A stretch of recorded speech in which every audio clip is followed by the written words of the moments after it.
Mais je t'assure qu'il est fiable. Il est hyper précis celui-là. C'est quoi ton signe astrologique? Gémeaux. Évidemment. T'étais tellement Gémeaux, toi. Santé. Vous allez prendre un grand bol d'air frais, ce qui vous fera le plus grand bien. Mais attention à ne pas trop vous approcher des cigognes et autres castors.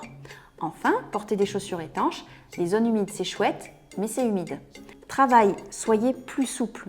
Que ce soit avec vos collègues, laissez-les exprimer leur créativité. Après tout, vous avez énormément de chances de travailler en compagnie de personnes extraordinaires et talentueuses et belles. Et soyez souple sur vos appuis, déverrouillez vos genoux et abaissez votre centre de gravité. Vous verrez, votre caméra aura l'air moins lourde. N'importe quoi. Amour. Ne mélangez pas tout. Même si votre collègue de travail est extrêmement séduisante, restez focus sur vos missions du jour, à savoir un compte-rendu journalistique des actions menées par le service biodiversité de Valence Roman Aglo. Voilà, c'est pas moi qui le dis. Fais voir ton truc. Non.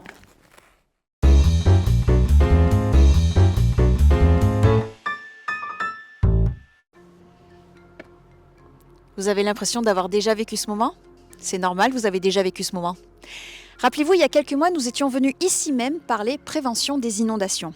Eh bien, il semblerait que les agents ne nous ont pas tout dit sur leurs actions, parce qu'en plus de prévenir des inondations, ils participent aussi à la préservation de la biodiversité.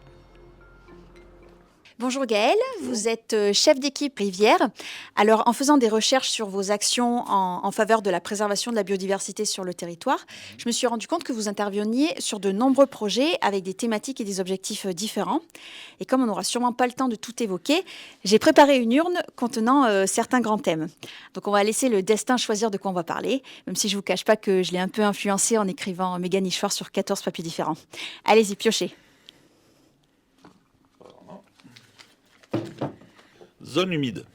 Parfait, zone humide. Alors expliquez-nous un petit peu en quoi ces zones humides interviennent dans la préservation de la biodiversité. Alors les zones humides, c'est des milieux naturels très riches en biodiversité.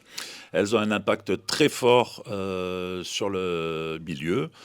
Lors des inondations, elles absorbent l'eau et la restituent au moment de la sécheresse. Elles ont été très mal menées pendant des années. C'est pour ça qu'il est important de renaturer, de restaurer ces zones humides pour protéger la biodiversité. Et du coup, est-ce que vous avez un exemple d'un chantier sur lequel vous êtes intervenu pour restaurer cette biodiversité? Oui, la restauration du plateau des couleurs de la zone humide. Et vous pouvez monter voir Stéphane directement sur place. Ok, ben merci, c'est ce qu'on va faire.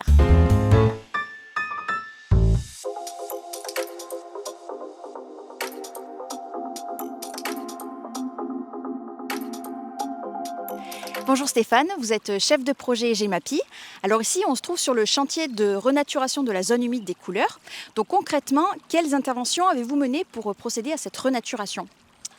Alors ça a démarré, le cours d'eau on l'a déplacé, c'est-à-dire qu'on est venu avec des engins de travaux publics, des pelles mécaniques et autres, et on a dessiné un nouveau lit au cours d'eau, c'est-à-dire que le cours d'eau avant il était bloqué contre le talus et il y avait une petite diguette qui protégeait rien. Donc on a supprimé cette digue, on a dessiné le nouveau tracé. Le cours d'eau aujourd'hui est à son point bas alors qu'avant il était sur un point haut. Ce qui a permis de réimbiber toute la zone humide qu'on a derrière, donc 4 à 5 hectares de zone humide, ce qui est bon pour la biodiversité. Au plus il y a d'eau, au mieux c'est. Il y a plus de libellules aujourd'hui, entre autres. On a aussi facilité, en tout cas restauré la fonctionnalité d'auto-épuration de l'eau. C'est-à-dire qu'on a rallongé un peu le parcours, donc elle met plus de temps à arriver, donc elle a plus de capacité à s'auto-épurer. Et aussi, on a restauré la continuité piscicole du cours d'eau, à savoir qu'il y avait un obstacle. Il y avait un barrage qui empêchait les poissons, en cas de baisse des eaux, de remonter, on va dire, le cours de la Barberole. Aujourd'hui, le nouveau tracé, il contourne cet obstacle, ce qui permet aux poissons de pouvoir remonter l'été, notamment quand il y a moins d'eau dans la zone humide. Et on a aussi accompagné le chantier d'un peu de plantation et de gestion de la renouée, qui est une plante invasive. Très bien. Mais toutes vos interventions nécessitent autant de techniques ou alors est-ce qu'il y a des interventions un peu plus légères?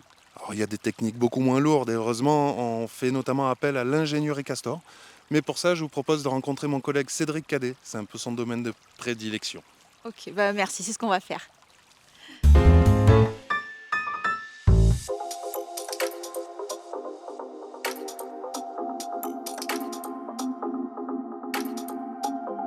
Bonjour Cédric, vous êtes chef de projet GEMAPI et vous êtes référent en méthode Castor. Alors en quoi ça consiste?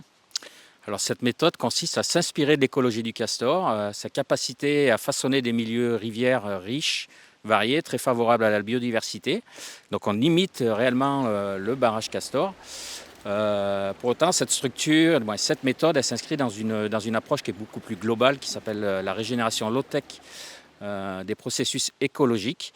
C'est donc une méthode qui nous arrive des États-Unis, qui est mise en œuvre aux États-Unis depuis 15 ans, nouvelle en France, où on reconsidère complètement la place du bois dans la rivière. Très bien, et tout ça en observant des castors. Alors, on essaye d'observer le castor, c'est très compliqué parce qu'il est très discret, il sort tard le soir ou tôt le matin.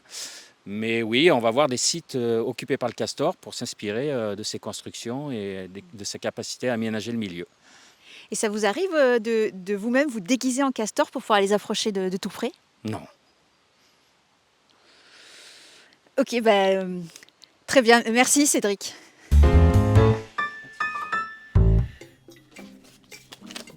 Castor. Ah oui, bien sûr, on l'a déjà fait. Castor. Oui, j'avais très envie d'en parler de ça aussi. Marathon de la biodiversité. Ah, parfait. Alors parlez-nous un petit peu du seul marathon que je suis capable de faire parce qu'il n'y a pas besoin de courir. Alors, le marathon de la biodiversité, c'est la croisée entre la trame verte et la trame bleue. Concrètement, on creuse des mares, on plante des haies afin que tous ces espaces interconnectés puissent agir pour l'environnement et les espèces qui les fréquentent. Eh bien, merci Gaëlle. Donc si je résume, on plante beaucoup, notamment des haies, mais on arrache beaucoup aussi, notamment de la renouée. N'est-ce pas Luc, à Jean-Rivière? Oui, tout à fait. La renouée du Japon est une plante invasive qu'on peut trouver aux abords de nos cours d'eau, dans notre plaine. Celle-ci prend la place d'autres espèces locales et donc nous sommes sujets à devoir l'arracher, la couper à une hauteur de 20-25 cm sur expérimentation, car à ce jour, il n'y a pas de solution miracle sur ce sujet-là. Voilà. Eh bien, merci Luc pour toutes ces informations. Alors, il nous reste à peine le temps d'évoquer un dernier thème. Ça vous embête pas si c'est moi qui pioche? Non du tout, allez-y. Merci. Oh, méga nichoir. Allez, on y va. Tu l'as en entier dans le cadre? Non. Ah ben, recule un peu. Toujours pas. Ben, recule encore. Ou alors, c'est nous qui avançons. Donc, on est de retour avec Cédric. On a pu constater que vous intervenez dans la préservation d'espèces aquatiques, terrestres, mais aussi aviennes. Vous avez installé 6 méga nichoirs sur le territoire.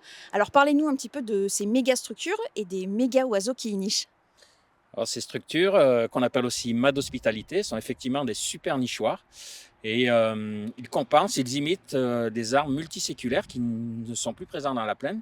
Et ces arbres très âgés, très grands, très gros, souvent offrent des cavités, des loges qui sont super intéressantes pour un bon nombre d'espèces d'oiseaux et chauves-souris. D'accord. Bah, merci, c'était très clair. Vous êtes Capricorne, vous, non? Non, Bélier. non plus. Ah, Scorpion. Ah non, Sagittaire. Sagittaire, ah, j'en étais sûre.